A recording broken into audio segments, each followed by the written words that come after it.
All right, guys, as you leave the refuge of Clearbrook Farm behind, the familiar feel of the open road greets you once more. What speed would you guys like to proceed with? Will you proceed slowly, cautiously scanning for threats and secrets the land may hold? Maybe a normal pace, balancing vigilance with progress, or perhaps you feel a sense of urgency to reach your destination swiftly, albeit at the risk of overlooking hidden dangers. Well, I certainly see no need to start rushing. I mean, the goblin horde isn't going anywhere, and if it is, then we will just lay a trap for them when they return. Agreed. Rushing now would just be foolish. If anything, I'd opt for the slower pace the closer we get to them. Actually, there is one issue that I'm seeing with this.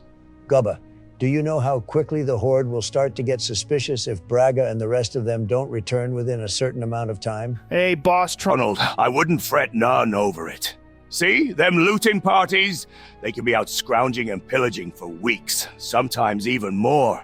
And Braga, that lout, with mud and slud tagging along, they're the sort that wouldn't bother with no safety blankets or check-ins. They were cocky, thought they could handle anything, so no one back at the Horde's gonna start scratching their heads if they ain't back soon. They'll just figure they're out there, grabbing all they can carry.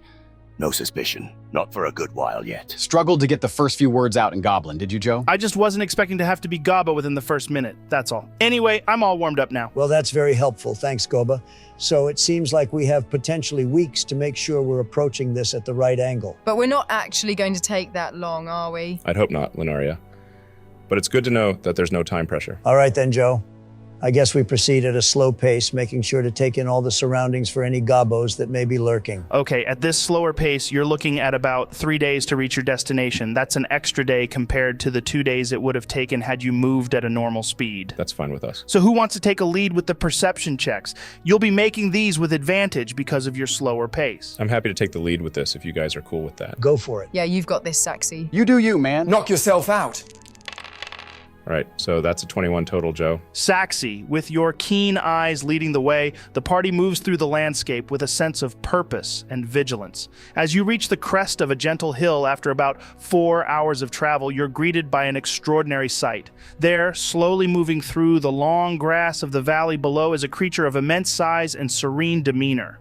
A pteratort. A terror what? The pteratort. This enormous beast, resembling a tortoise of epic proportions, stands taller than most buildings you've seen. Its shell is a vibrant ecosystem in itself, covered in a lush layer of moss, interspersed with small flowering plants and even a few saplings. The creature's eyes, large and seemingly gentle, reflect a calm intelligence.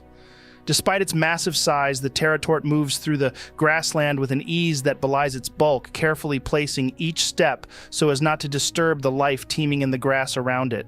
As it ambles through the landscape, it occasionally stops to lower its head, interacting softly with the natural world it traverses, perhaps acknowledging the smaller creatures of the field or pausing at hidden natural wonders only it can see. Wow, it's incredible. You reckon it's related to Mr. Shenpu? Are you trying to take the piss, or are you actually just that dense? I'll let you work that one out for yourself. Lunaria, do you have any idea what this creature actually is? I've never seen anything like it before. I don't know. Joe, do I know what this creature is? Absolutely, Lunaria. Your Eladrin heritage gifts you with the knowledge of this magnificent entity, the Gentle Titan, a revered guardian from the Fey realm. Its presence here in the material realm is nothing short of miraculous. This creature, usually a denizen of a world far removed from the one you now reside in, symbolizes a profound harmony with nature, a harmony that your own people deeply cherish. In Fey lore, the sighting of a gentle titan is an omen of great importance, often seen as a call to action to restore balance where it has been lost. The gentle titan's appearance in this realm of existence is as rare as it is awe-inspiring, suggesting a significant upheaval in the natural order or perhaps a weakening of the barriers between realms. Maybe the reason how it got here is not so different from how you did, Lunaria. Wait, so you're not from this plane of existence? Yes, Saxy, I am not originally from this plane. Back in the Feywild, I was in the midst of the Moonblossom Woods, gathering starlit berries from the luminescent azure glow trees. It was a task I had done countless times, but that day was different. A rift of shimmering light appeared before me. Such oddities are quite common in the Feywilds, but curiosity overcame caution. I reached out to touch it, and it was a decision that altered the course of my life. In an instant, I was torn from my world and thrown into this one, finding myself in a dark, dense forest so starkly different from the vibrant luminescence of my home. The shock was overwhelming, the sense of loss profound. I was utterly alone, a child ripped from her realm, stranded in an alien world. Fear gripped me like never before. But in that darkness, I found solace among the creatures of the forest. They, in their own way, offered me comfort and a sense of belonging. It was through them that I began to understand this world, to find my place in it. Yet, even after all this time, the memory of that rift, the feeling of being torn away from everything I knew, still haunts me. The sight of the gentle Titan here, so far from its own home, brings all those feelings rushing back. Wow. Well, I'm really sorry about that. Why are you sorry? You didn't cause the rift, did you? It's just a term of phrase. Joe, I want to go up to the creature and pat it. Oh God, no, don't do that, man. Leave it be. Don't worry, Saxy. He won't be in any danger approaching it. These creatures are incredibly perceptive. They can sense the nature of those around them. As long as Raarh doesn't exude a threatening vibe, the Terratort will understand his intentions are peaceful. Their kind is known for their gentle disposition, especially towards those who show respect for their majestic presence. So what you're saying is he's fucked. Raarh, as you stride confidently towards the Terratort, the colossal creature pauses in its tracks. Its immense, wise eyes fixate on you, examining your approach. There is a moment of tension, a sense of wariness from the creature, likely sensing a particular energy that often accompanies your nature. Despite this, the Terratort seems to recognize your current intentions as non-threatening. You continue to move closer, and the giant being, after a brief pause, decides to allow your approach. In a surprisingly gentle and deliberate movement, the Terratort lowers its massive head towards you. For a moment it hovers there, its eyes meeting yours, conveying a depth of understanding beyond words. Then, softly, it rubs its head against yours. I like this. This is nice. Are you lost, buddy? Did you get taken from your home too? The creature blinks its large, gentle eyes slowly in response to your words. It nods its massive head with a deliberate, almost thoughtful motion. It's as if, in its own way, the Terratort comprehends what you're saying. Would you like some food? I don't have much, but I packed a bit away from last night's feast. So you can have some of it if you like. Do you pull out a bundle of food, Raarh? Yeah, then I hold it out to him. Okay. Raarh, you decide to offer some of the food you packed from Clearbrook Farm to the Terratort. Unwrapping the bundle, you hold it out expectantly. However, the creature seems disinterested in the food, both meat and veggies alike. Instead, it begins sniffing curiously at your backpack, nudging it gently with its massive head. It's clear this fey creature has its own peculiar tastes, and it's eyeing one of your healing potions with an unmistakable interest. Ooh, you want some magical goodies, buddy? Well, I guess that makes sense. Joe, I'd grab a healing potion and give it to him. Oh, Raarh, don't do that, man. We don't have much of them left, and we sought it. Raarh, how can you be sure that it's a him? 1 second. Joe, I walk underneath the big tortoise. Is it a him? Ew. Oh, okay. Without going into too much detail, you can confidently say that this Terratort is female. Hey, Raarh, it's a lady. Ooh, awesome. Has it accepted my healing potion, Joe? The Terratort, with surprising dexterity for its size, gently takes the potion and, to your astonishment, carefully consumes it. Then, in a surprising turn of events, the Terratort gently grips you in its mouth. What's it doing? It's about to eat him. That's an absolutely ludicrous suggestion. Terratorts don't eat people? Raarh, are you going to allow her to pick you up or resist? Oh, I'm absolutely going along for the ride, Joe. Okay. Now dangling out of the Terratort's mouth, it begins lifting you effortlessly off the ground. But the creature's movements are gentle and precise. You find yourself placed on the edge of its massive shell. From this new vantage point, you notice several goblin-made arrows embedded in the creature's neck, the surrounding area inflamed from poison. Damn, well, I ain't no medic, but this doesn't look great. Lunaria, do you have anything that can be used to treat her with? Yeah, sure, Joe. I cast Goodberry before wrapping all the summoned berries into a little pouch and throw them up to Raarh. Awesome. Lunaria, with a gesture and a few softly spoken words, you cast Goodberry. In the palm of your hand, 10 small berries materialize, each one infused with a nurturing magic. They appear almost out of thin air, glowing faintly with a gentle, natural energy. The berries are plump and glisten with vitality, embodying the life-giving magic of the spell. You then quickly wrap these enchanted berries into a small pouch, making a neat little package. Then, you toss the pouch up towards Raarh, who's perched precariously on the shell of the terratort. Raarh, you reach out and catch the pouch, effortlessly securing the magical berries. What am I supposed to do with these then? Slowly remove the arrows, making sure that they don't snap inside of her, then crush the berries up in your hands and rub them into the wound. Alrighty then, Joe, I do that. Give me either a medicine check or a dexterity check, buddy. Oh, that's only a 12 for my dexterity check. Raarh, with a steady hand, you begin the delicate task of removing the arrows from the terratort's neck. One by one, you carefully pull out the arrowheads. The creature, despite its colossal size, winces slightly with each extraction. However, as you work on one particularly stubborn arrow, it snaps, leaving a fragment lodged within the wound. Lunaria, I did the thing you told me not to do. What's new there then? Okay. So it's not a massive deal, but you're going to have to get it out one way or another. So you're either going to have to cut it out, or if you think you can get your fingers inside, you can pull it out. I'm going to try push my finger in and pull it out, Joe. Okay, give me a strength check to see if you can burrow into the thick hide. That's an 18. All right. Without hesitation, you use your fingers to probe the area, delicately navigating through the tough skin. Finally, you feel the sharp edge of the broken arrowhead, and with a gentle yet firm pull, with the arrowhead clasped between your index and middle finger, you manage to extract it. Great. Okay, I throw all the arrows down to Tronald and Gobber. Are these definitely goblin-made, guys? Well, Gobba, are these goblin-made? Yeah, they're definitely gobber-made, boss. You can tell because of the crude workmanship on them. We ain't known for our craftsmanship, you know. These arrows. Look how rough and uneven they are, and the fletching's all haphazard-like. Plus, there's this nasty poison we like to use. Stinks something awful. Nah, that's a classic gobbo trick, that is. No doubt about it. But then, you guys already know that, don't you? That's true. We certainly do know all about their poison. Now I must squish the berries in my hand and start rubbing them into the wounds. Okay. You open the pouch of good berries Lunaria provided and start to rub them into the wounds. The magical berries begin to work almost immediately. Over the next minute or two, you watch as the poison is cleansed from the terratort's body and the wounds start to heal, the flesh knitting back together as if guided by an invisible hand. The creature's relief is visible as it emits a loud, low hum, and you sense a profound gratitude emanating from it. All right, Mrs. Tortoise, that should do the trick. I'm going to get off now, but when we're out there exploring, I promise to do my best at finding the cause of whatever took you from your home. Then maybe we can send you back. As you finish your promise to the terratort, it once again delicately grasps you in its massive mouth, displaying a surprising gentleness. With careful movements, it lowers you back to the ground.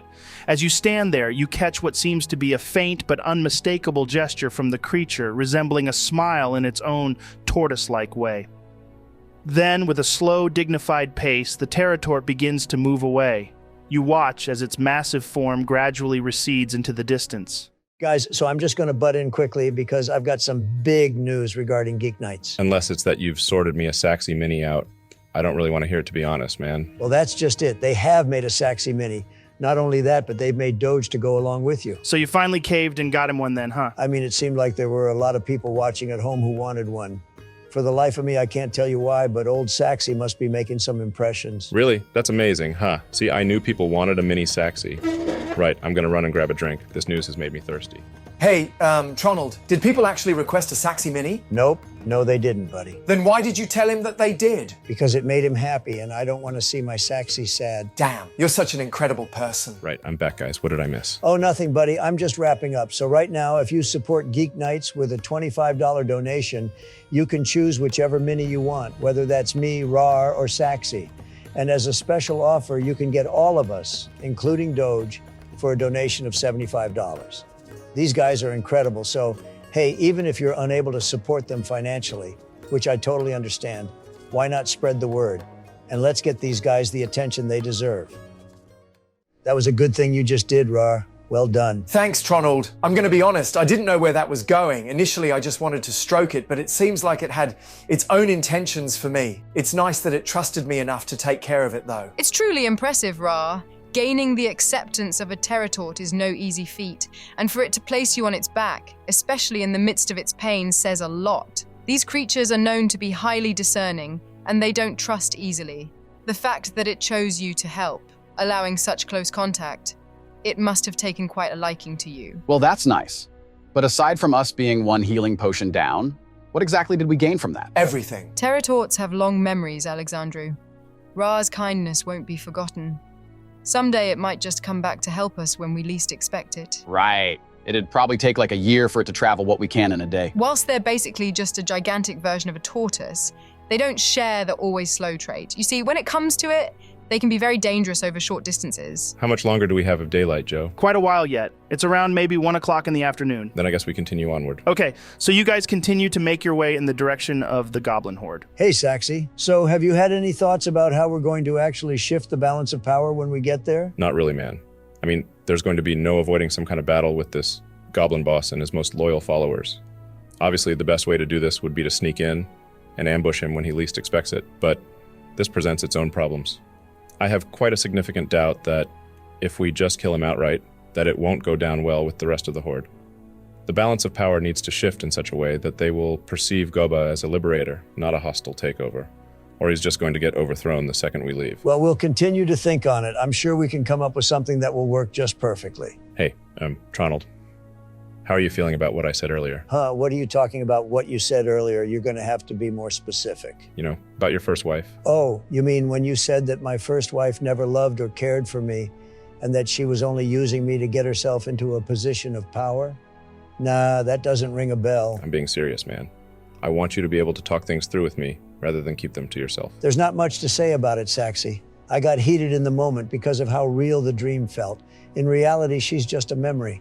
A memory that's so patchy that it really doesn't bother me too much. Joe, can I make an insight against Tronald to see if he's being truthful about not being bothered by it? Sure, man, roll it. That's a 19 total, Joe. I'm gonna need either a persuasion or a deception from you, Tronald.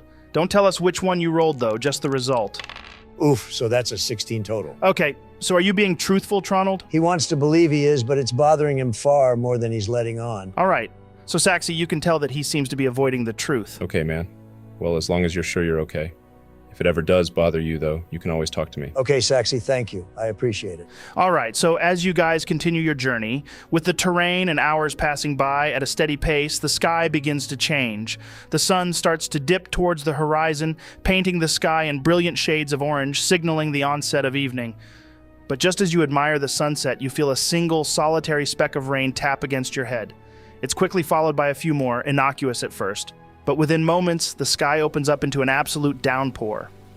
Rain cascades down in heavy sheets, drenching everything in its path. It seems to be raining, guys. We should probably set up camp for the evening. An astute observation, Raarh. But I agree, there's no need for us to be trudging on past nightfall, especially in this weather. Joe, can I make a perception check to see if there is any trees that would make a good shelter nearby? Make a perception check, buddy. That's a natural 20. Nice. With the rain coming down in torrents, Saxy, your keen eyes scan the surroundings for any sign of shelter. Guided by your exceptional perception, the party veers off the beaten path, heading under a dense canopy of trees that offers some respite from the downpour. As you make your way through the thick foliage, a massive boulder situated perfectly to shield against the rain from all sides catches your attention. This will do just fine, I think. You know, we don't actually need to rough it out. You see, I've learned a new spell. It's called Tronald's Tiny Tower. When I cast it, it creates a magical tower, small but incredibly cozy and secure.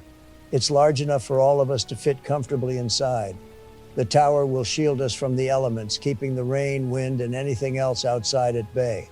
It's also perfectly temperature controlled inside, so we'll be warm and dry. And the best part?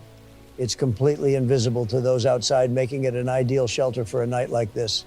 Plus, it gives us a chance to rest up without worrying about any unwanted interruptions. Damn, for real? Yeah, I've been working on the concept for a while, and a few days ago it finally clicked. That's incredible, Tronald. And it's going to be so useful going forward. I'm really interested to see this. Are you going to cast it now? Yep, it'll take me a minute to do, though, so I guess I'll get to it. Joe, I begin casting Tronald's Tiny Tower. All right. Tronald, as you begin to cast your spell, the air around you starts to shimmer with magical energy. You move your hands in intricate patterns, muttering arcane words. The rest of you watch in fascination as seemingly out of nowhere, a structure begins to materialize. First, a base forms on the ground, expanding outward in a circular shape. Then, Walls start to rise from the base, growing upwards and taking on a solid, tangible form. The structure, though small, is elegantly designed, resembling a miniature tower, complete with a peaked roof. As the final touches of the spell take shape, a door appears on one side of the tower. The entire structure, now fully formed, stands before you, a beacon of safety and comfort amidst the relentless downpour. That's awesome, man. But that's not invisible. What do you mean that's not invisible? Well, you said it would be invisible. I'm just pointing out that I can see it. No, I didn't say it was invisible. I said that it would be invisible to anyone on the outside. What's the difference? I mean, I can still see it. Not when I change it to camouflage mode, you won't. Camouflage mode? Yeah, it's opaque to anyone on the outside, so I can just make it look like a boulder or something. Also, even if something did manage to perceive that it's not actually a boulder, their chance of breaking in is slim to none. Ooh, you mean it's like Frodo's cloak? Exactly. Who's Frodo? Well, I'm going to go inside and get some rest. Okay, Joe, we head inside and settle down for the night. As each of you finds shelter within the cozy confines of Tronald's tiny tower, Saxi, you linger for a moment at the entrance. Just as you're about to step inside, a subtle shift in the earth catches your attention. It's a faint but distinct sound, like something collapsing or shifting under the weight of the downpour. Your gaze instinctively turns toward the massive boulder nearby, but it's not just its size and positioning that draws your attention now. Upon closer inspection, you notice something you hadn't before: intricate engravings on its surface of figures exchanging masks and symbols that resonate with a deeper meaning. Huh. Well, that's interesting. Joe, I give it a more thorough look over. Give me an investigation check. That's a 22 total. Driven by your natural curiosity and heightened perception, you take a moment to examine the area around the boulder more closely, even as the rain continues to pour. And that's when you notice it, something truly unusual. The mud beneath the boulder, perhaps loosened by the rain, appears to be caving in on itself as if it were concealing a hidden entrance. As you watch, the earth seems to shift further, revealing what looks like the mouth of a small tunnel. It's been hidden for who knows how long under layers of earth and stone. Well, I'll head inside and tell the rest of the group what I found. Saxi, as you step inside Tronald's tiny tower, you immediately feel a shift in the atmosphere. The harsh, cold wetness of the rainstorm is replaced by an inviting warmth that seems to wrap around you like a cozy blanket. The interior, though small, is surprisingly spacious and comfortable, with a soft, ambient light that creates a calm and soothing environment. The sound of the rain becomes a distant, muted rhythm, barely perceptible through the magical walls of the tower. Hey guys, so I think I found some kind of hidden tunnel leading under that gigantic boulder. I mean, if that wasn't enough to pique my curiosity, there seems to be some kind of weird carvings on the stone, as if it's symbolizing something. Interesting. Well, how about we get a night's rest in? Then we can explore it in the morning when the rain has stopped. I don't fancy being buried alive if the rain continues and it collapses on us. Yeah, sure. Sounds good to me, man. And I think that's where we will wrap up this session. See you later, guys.